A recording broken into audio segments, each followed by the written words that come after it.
عظمیٰ، اگر تم اپنے والد کے متعلق کچھ بتانے آئی ہو تو یہ جان لو کہ ہمیں اس کے متعلق اطلاعات حاصل ہیں۔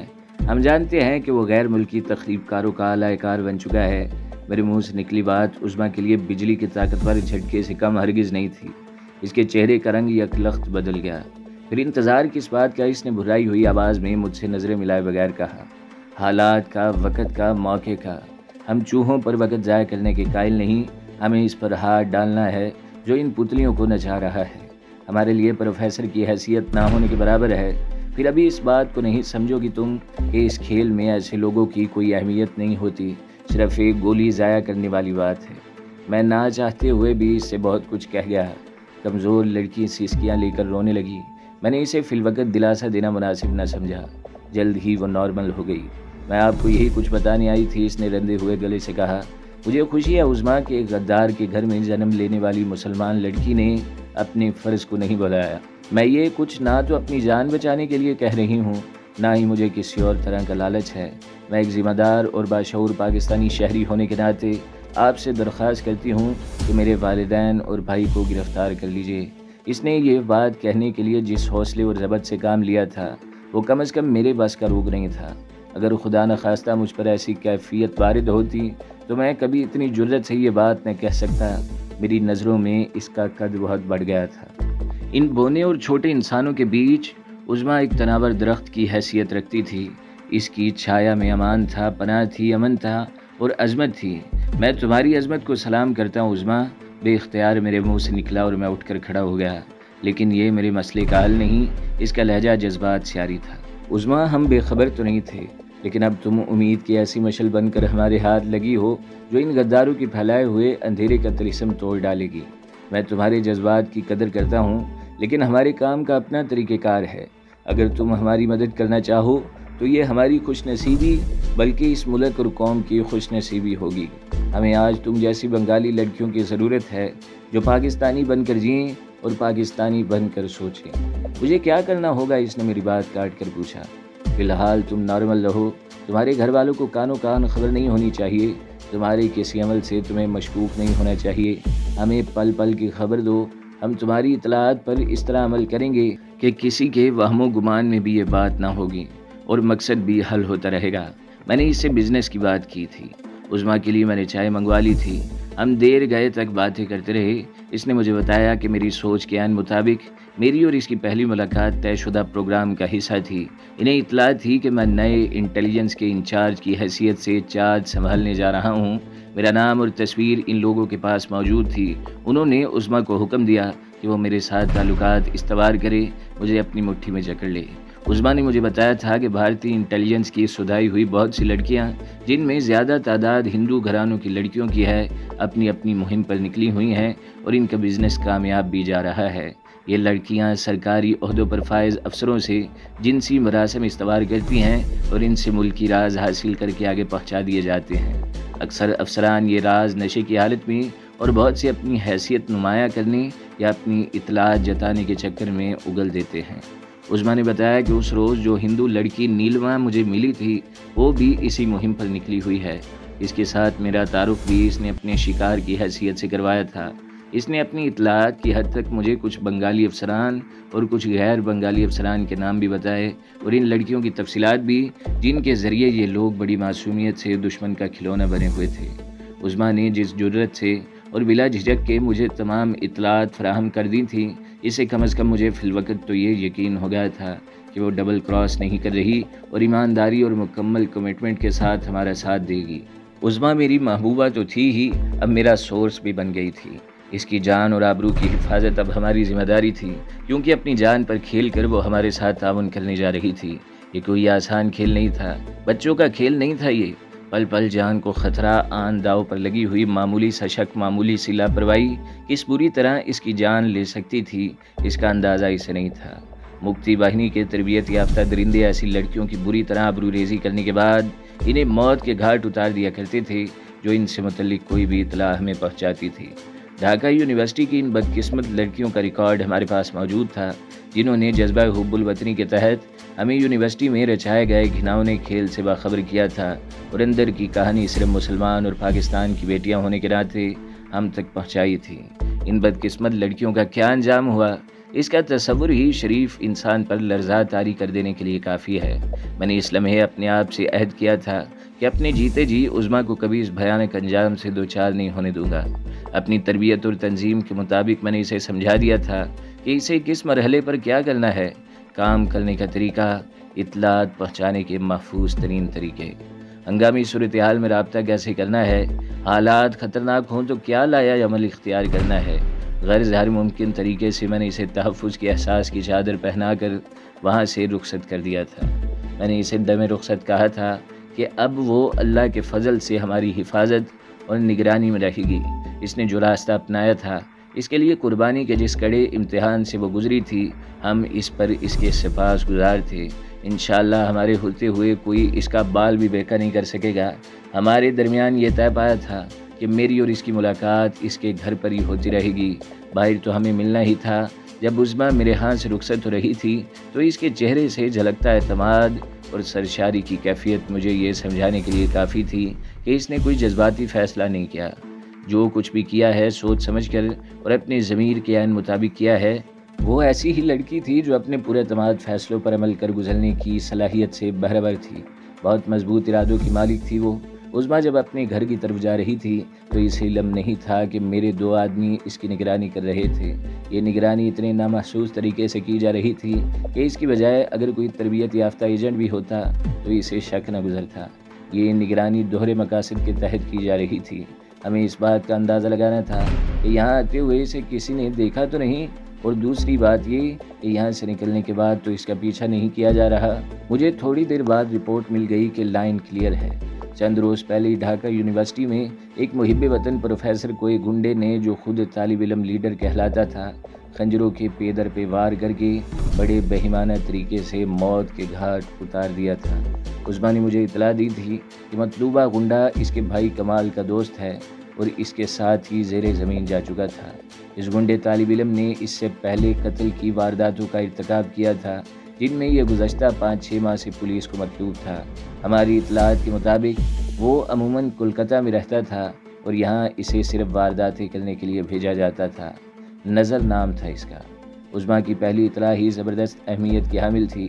اس کی رپورٹ کے مطابق اس نے اگلے روز شام ڈھلے فیل خانہ میں رہنے والے ایک ہندو عوامی لیگ کے گھر آنا تھا، جہاں رات قیام کے بعد ان لوگوں نے ڈھاکہ شہر میں پاکستان کے حامی ایک عالم دین کو قتل کرنے کا منصوبہ بنایا تھا۔ پہلا شکار ہی بھرپور تھا، پہلی ڈیل ہی شاندار تھی۔ میرے ہاتھوں میں اس کا نام سنتے ہی بجلیاں بھرنے لگیں۔ ہم نے بڑی شاندار سی منصوبہ بندی کے ساتھ اس پر جال پھینکا تھا۔ ہماری خواہش تھی نظر کو ایسی موت سے دوچار کیا جائے کہ شہداء کی روحیں وجد میں رقص کرنے لگیں۔ شام تک ہم نے اس قتل کو زیر وام لانے کا منصوبہ ڈسکس کر لیا تھا۔ میرا دلیر ساتھی حوالدار مستان اس مہم میں ساتھ تھا۔ مستان کو کمانڈوز میں لائن کہا جاتا تھا۔ فری فال میں اسے کمال حاصل تھا۔ آسمان سے وہ تودے کی طرح زمین پر آتا تھا۔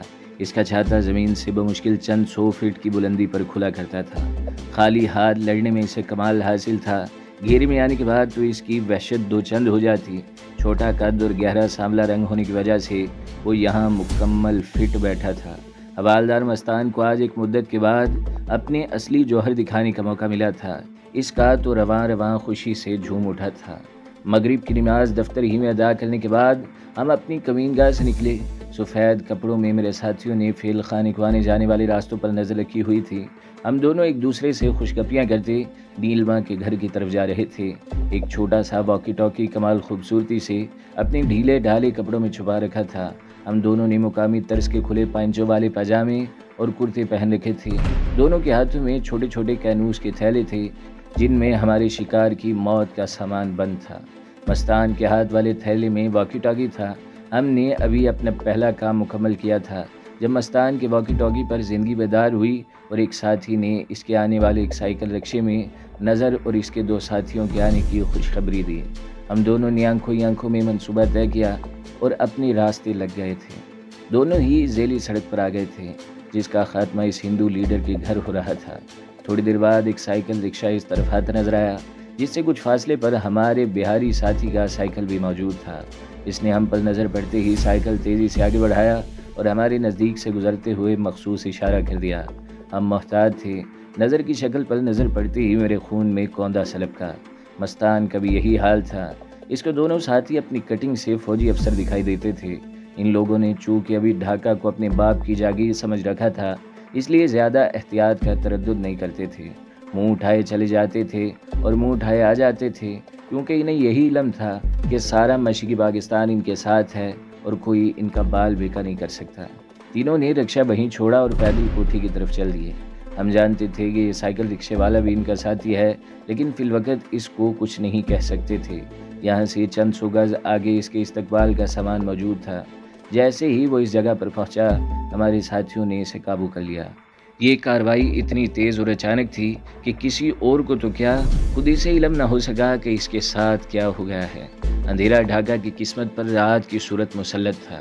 بجلی کے پول سے لٹکتی بیمار اور زرد روشنیاں اندھیرے میں ٹامک ٹوئیاں مار رہی تھیں، جب تین سائے ایک دوسرے کے تعاقب میں فیل خانے سے باہر آ رہے تھے۔ ان کا رخ اس سڑک کی طرف تھا جہاں سائیکل رکشے والا ان کا ساتھی ان کا منتظر تھا۔ ذیلی سڑک کے ایک موڑ پر وہ ٹھٹک کر رک گئے۔ شاید یہی ان کے آروی، یعنی وہ جگہ جہاں جاسوس یا تخریب کار آپس میں ملاپ کرتے تھے، وہ تھی۔ ان کی توقعات کے برعکس ان کا ساتھی یہاں موجود نہیں تھا۔ تینوں برق رفتاری سے واپس پلٹے، لیکن اچانک ہم پر نظر پڑتے ہی بھونچکا کر رہ گئے۔ وہ معمولی قسم کے گنڈے نہیں تھے، بھارتی فوج کے تربیت یافتہ تخریب کاروں کے استاد تھے۔ ان میں سے ایک کا ہاتھ بے اختیار پتلون کے پانچے کی طرف بڑھا۔ یہ الگ بات کہ اس کے ارادے کی خبر مستان کی چھٹی حص نے پہلے ہی مستان کو دلا دی تھی۔ اس نے تھیلا زمین پر پھینک کر چیتے کی طرح زکند بھری۔ اس کی دونوں ٹانگیں اتنی زور سے بھارتی تخریب کار کے سینے پر لگیں کہ اگر اس کا سینہ فولاد کا بنا ہوا ہوتا تو ٹوٹ جاتا۔ زمین پر گرے تخریب کار پر وہ الٹے قدموں گرا اور دوسرے ہی لمحے اپنی ٹانگوں پر کھڑا تھا۔ تخریب کار پر موت جیسی بے ہوشی تاری تھی۔ یہ سب کچھ آنن فانن ہو گیا۔ بجلی کی اسی سرک کے ساتھ پلک جھپکتے میں ان کے ایک ساتھی پر قیامت گزر گئی۔ خود کو گرفتاری کے لیے پیش کر دو، میں نے دونوں کو للکارا۔ میری للکار کا جواب دونوں کے ہاتھوں میں موجود لمبے چاقوؤں کی شکل میں موجود تھا۔ تمہیں اپنی خنجر زنی پر بہت ناز ہے، لیکن آج تم اپنے ہاتھوں قتل ہوگے۔ میں نے نظر کو مخاطب کیا۔ میری آنکھوں میں خون اور ہاتھوں میں قہر اتر آیا تھا۔ مستان کی حالت مجھ سے کچھ الگ نہیں تھی۔ ہم دونوں نے گویا اپنی اپنی مرضی کے شکار منتخب کر لیے تھے۔ نظر نے گالیاں دیتے ہوئے تربیت یافتہ فوجیوں کے انداز میں مجھ پر چھلانگ لگائی تھی۔ یہ الگ بات کہ وہ میری بجائے سڑک پر گر پڑا تھا، لیکن اٹھ کھڑا ہوا اور دوبارہ گالیاں بکتا میری طرف بڑھا۔ کچھ اس طرح کے حالات کا سامنا مستان کو بھی تھا۔ میں نے ایک دو مرتبہ تو اسے جھکائی دے کر خود کو بچایا، پھر اسے اپنی زد میں لے لیا۔ اس سے پہلے کہ وہ واپس پلٹتا، میں نے اس کے خنجر والے ہاتھ کو پکڑ کر زوردار جھٹکا دیا۔ ایک ہی جھٹکے میں اس کی کلائی توڑ ڈالی۔ اس کی چیخ بہت بھیانک تھی۔ خنجر والا ہاتھ مڑ کر اس کے پیٹ سے جا لگا۔ اس کے ساتھ ہی میں نے اس کی گردن میں ہاتھ ڈالا اور اپنے دوسرے بازو کی مکمل قوت بروئے کار لا کر اسے فضا میں اچھال دیا۔ نظر زمین پر اس پوزیشن میں گرا تھا کہ اس کا خنجر مکمل اس کے پیٹ میں داخل ہو چکا تھا۔ دم توڑتے درندے کی طرح وہ ٹکرایا اور بمشکل پہلو بدل سکا۔ خنجر شاید زہر آلود تھا۔ اس سے پہلے وہ اس خنجر کے ذریعے نہ جانے کتنے بے گناہوں کی جان لے چکا تھا۔ موت نے اسے زیادہ مہلت نہیں دی تھی۔ اس پر جہنم کے دروازے کھل چکے تھے۔ جلد ہی وہ اپنے انجام سے دوچار ہو گیا۔ حوالدار مستان نے اپنے شکار کی کلائی کی ہڈی توڑ دی تھی۔ وہ زمین پر گرا بے بس پرندے کی طرح تڑپ رہا تھا۔ خیریت یہ گزری کہ اب تک اس طرف آیا کوئی نہیں تھا۔ یوں ہی آج کل حالات اس نہج پر آ چکے تھے کہ شام ڈھلنے کے بعد لوگ خوف کے مارے گھروں سے کم ہی باہر نکلا کرتے تھے۔ تھوڑی دیر بعد بھارتی انٹیلیجنس کے دونوں افسروں کو ہمیں ایک جیپ میں ڈال کر اپنی منزل کی طرف لے جا رہے تھے۔ نظر کی لاش ناقابل شناخت ہو چکی تھی۔ بادیوں نظر میں یہی دکھائی پڑتا تھا کہ اس کی موت کار کے ساتھ ایک ایکسیڈنٹ میں واقع ہوئی ہے۔ چونکہ اس کی شناخت ممکن نہیں تھی، صبح اس کی لاش مسخ شدہ حالت میں ملی تو اسے لاوارث سمجھ کر دفنایا گیا۔ اس کے تینوں ساتھی ہمارے پاس زیر تفتیش تھے۔ اگلے روز رات گئے تک انہوں نے نہ صرف بہت سی گزشتہ وارداتوں کا اعتراف کیا، بلکہ مستقبل کے منصوبے بھی اگل دیے۔ ان کی پلاننگ کتنی ہولناک تھی، اس کا صرف تصور ہی کیا جا سکتا تھا۔ عظمیٰ سے میری ملاقات 3 روز بعد ہوئی۔ اسے میرے ذریعے نظر کے انجام کا علم ہوا تو اس بات کا ثبوت تھا کہ کسی کو اس پر شک نہیں گزرا۔ یوں بھی ہم نے ایسے شواہد پیدا کر لیے تھے اور نظر کی موت کے دوسرے دن اخبارات کو ایک بھارتی جاسوس کی گرفتاری کی خبر جاری کر کے یہی تاثر دینے کی کوشش کی تھی جیسے اس نے بہت سے رازوں سے پردہ اٹھایا ہے، اور اگر نظر گرفتار بھی ہے تو اسی کی وجہ سے۔ عظمیٰ کو اس کے باپ نے میرے پاس حسب سابق بھیجا تھا انسان کی عظمت کی کوئی انتہا نہیں، لیکن وہی انسان اگر گرنے پر آ جائے تو اس کی ذلت کا بھی کوئی ٹھکانہ نہیں۔ مجھے ان لوگوں کو دیکھ کر انسانوں کے روپ دیکھنے کا اتفاق ہوا۔ عظمیٰ اگر عظمت تھی تو اس کا باپ کمینگی اور ذلالت، یہ قدرت کی ستم ظریفی تھی یا پھر حسن اتفاق کے دونوں ایک ہی گھر میں بظاہر ایک مقدس رشتے سے بندھے زندگی بسر کر رہے تھے۔ ہم دونوں دفتر کی گھٹی گھٹی فضا سے باہر نکل آئے۔ باہر آنے کے لیے میں نے حسب روایت چور دروازے کا انتخاب کیا۔ انسان کبھی کبھی اتنا مجبور بھی ہو جاتا ہے کہ اپنے گھر میں داخل ہونے اور باہر آنے کے لیے بھی اسے چور دروازوں سے آنا اور جانا پڑتا ہے۔ ہماری روحیں اندھیرے میں ماتمی چادر اوڑھے ماحول پر نوحہ کناں تھی۔ تنہائی تو جیسے ڈھاکہ کی فضا میں منجمد ہو کر رہ گئی۔ سناٹا ڈسنے کو آتا تھا۔ کبھی کبھی ہمارے نزدیک سے کوئی سواری چپ چاپ گزر جاتی۔ عجیب بات ہے، گاڑیوں کے انجنوں کا شور بھی سنائی نہیں دیتا تھا۔ شاید کسی نے کالا جادو کر کے ڈھاکہ کے ماحول کو باندھ دیا تھا۔ اس ماتمی فضا میں میرے ہمراہ عظمیٰ زندگی کی واحد علامت بن کر چل رہی تھی۔ ہم نے اب تک 3-4 سڑکیں بدل لی تھی۔ اس روز ہم دونوں ہی پیدل چلنا چاہتے تھے۔ ہمارے ساتھ ساتھ سڑکوں کے کنارے گھنے درخت سر جھکائے ماحول کی حیثیت کو دو چند کر رہے تھے۔ سناٹا چھانے لگا۔ سرسراتی ہواؤں نے اب درختوں کی ٹہنیوں سے بغلگیر ہو کر چیخنا شروع کر دیا تھا۔ بوڑھے آسمان کے کونے سے ڈرتے ڈرتے چاند نے سر نکال کر حسب توفیق چاندنی بانٹنا شروع کر دی تھی۔ عظمیٰ کے کھلے بال جو اس نے بڑے سلیقے سے اپنے شانوں پر ڈال رکھے تھے، ہوا کے دوش پر ساری پابندیوں سے آزاد ہو کر لہرانے لگے۔ ایک آوارہ لیٹ بار بار اس کے ماتھے اور پھر ہونٹوں پر سرسرانے لگی۔ وقت آنسو کی طرح ہمارے ہمراہ بہہ رہے تھے۔ عظمیٰ نے 2-3 مرتبہ ہتھیلی کی پشت سے بالوں کی لٹ کو ہٹانے کی کوشش کی، لیکن ہار کر اسے جوں کا توں رہنے دیا۔ ہم دونوں خزاں کے زرد پتیوں کی طرح مختلف سڑکوں پر اڑتے چلے جا رہے تھے۔ ڈھاکہ کی ہواؤں میں سازش کا موسم سانپ کی طرح رینگ رہا تھا۔ بنگالی لڑکی زندگی کی علامت بن کر میرے ساتھ سفر کر رہی تھی۔ چلتے چلتے میں کبھی کبھی عظمیٰ کی طرف گردن موڑ کر دیکھ لیتا۔ یہی واحد ذریعہ تھا اسے اپنے ساتھ محسوس کرنے کا۔ حالات تو روزانہ بد سے بدتر ہوتے جا رہے تھے۔ اس نے چلتے چلتے مجھے کہہ دیا۔ اس کی بات زوردار ہوا کے تھپیڑے کی طرح میری سماعت سے ٹکرائی اور ایک چھناکا سا میرے ذہن میں ہوا۔ وہ غلط تو نہیں کہہ رہی تھی، لیکن نہ جانے میں کیوں چاہتا تھا کہ وہ یہ بات نہ کہے، لیکن ہمیں بہرحال اچھے وقت کا انتظار کرنا ہے۔ اس نے خود ہی اپنی بات کا جواب بھی میری طرف سے دے دیا تھا۔ عجیب لڑکی تھی وہ۔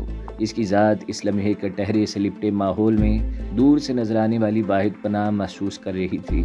وہ خود ہی حالات کا ہولناک تجزیہ کر کے خود ہی روشنی کی کرن بھی مجھے دکھا دیتی تھی۔ عجیب لڑکی تھی وہ۔ متعدد مرتبہ جب میں یاس و ملال کی اتھاہ گہرائیوں میں ٹامک ٹوئیاں مار رہا تھا تو میرے ہاتھ میں چپکے سے امید کی مشعل تھما دیتی۔ ہم اب انٹر کانٹیننٹل کے نزدیک پہنچ چکے تھے۔ ہوٹل کی روشنیاں اندھیری سڑک پر دور تک سائے کی طرح پھیلی ہوئی تھیں۔ بدلنے کا منظر کہیں پیچھے رہ گیا تھا۔ عظمیٰ کے ساتھ ہوٹل کے ڈائننگ ہال کی اس میز پر جو شیشے کی چادر کے نزدیک دھری تھی، آمنے سامنے دھری سفید کرسیوں پر بیٹھ کر مجھے اپنے گاؤں کے کھیتوں کی منڈیروں پر لگے شیشم کے بے شمار درخت یاد آنے لگے۔ میں خود کو جامنوں کے گھنے جھنڈ میں کھڑا محسوس کر رہا تھا۔ اس موسم میں جامن پک جاتے تھے۔ میرے سامنے جامنی ساڑی میں ملبوس عظمیٰ بیٹھی تھی۔ اس روز پہلی مرتبہ میں نے بہادر سپاہیوں کی طرح اس کے سامنے اپنی شکست کا اظہار کر دیا۔ میں نے اسے بتایا کہ کارزار حیات میں لڑائی کے اصولوں کی تربیت میں نے نہیں لی تھی، ورنہ شاید میں یوں اس کی سحر زدہ آنکھوں کے سامنے سرنڈر نہ کر جاتا۔ آپ کا اقرار میرے لیے اعزاز ہے۔ اسے اپنی شکست نہ کہیے، مجھے شرمندگی ہوگی۔ بنگال کی جادوگرنی نے اپنا فسو پھونکا۔ ہم دونوں بہت دیر تک اپنے ماضی کی باتیں کرتے رہے۔ جب اٹھے تو ایک دوسرے کے ساتھ جینے مرنے کے عہد و پیمان کر کر اٹھے۔ میں اسے گھر تک چھوڑ کر واپس آ گیا۔ واپسی کا سفر مختصر لیکن تھکا دینے والا تھا۔ ساری تھکن مجھے اکیلا پاتے ہی مجھ پر حملہ آور ہو گئی تھی۔ تمام خدشے وسوسے جو اب تک میرے ذہن کے کسی تاریک گوشے میں کنڈلی مارے بیٹھے تھے، پھن پھیلا کر میرے سامنے آن کھڑے ہوئے۔ میں امید و ویاس کی تھکا دینے والی لڑائی لڑتا بالآخر اپنے دفتر تک پہنچ گیا تھا۔